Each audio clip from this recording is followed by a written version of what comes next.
Պոչը խաղացնում է շանը, ամերիկյան շատ լավ ֆիլմ է, ես խորհուրդ կտամ դիտել, ամերիկյան ընտրությունների մասին է նախագահական, երբ մի տեխնացուի առաջ տանելու համար, ռեյտինգները հանելու համար արհեստական խնդրեմ եմ մտածում, կարծեմ պատերազմի նման ինչ-որ բան է, ինչ-որ գոյություն չունեցող երկրում, ու այս տեխնացուն հերոսաբար նետվում է այդ խնդիրը լուծելու, էլի։ Հիմա սրանցն էր, իրենք փորձեցին, ինձ թվում է, էլի, այդպիսի մի քարոզչական տրյուկ կազմակերպել, ջրային ճգնաժամ, հեսա ջուրը բանով եք ստանում, գրաֆիկով եք ստանում, մենք նետվում ենք, ասենք Նիկոլա իր նախարարներով, թրերով, վահաններով հասնում է Սարդ Մարտի նման կամ չգիտեմ այդ կինոների նման, ու այդ խնդրին լուծում է տալիս, բայց իրենք չեն հասկանում, որ 18 թիվը չի, 19-ն էլ չի, 20-ն էլ չի անգամ, իրենց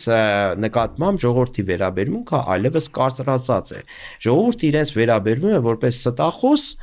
ոչ արդյունավետ,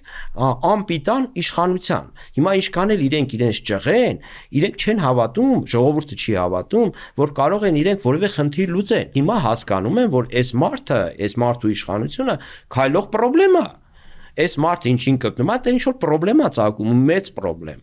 հիմա որ իրենք արեցին այս ամեն ինչը, հասկացան, որ իրենց պրյոմի տակ են մնացել,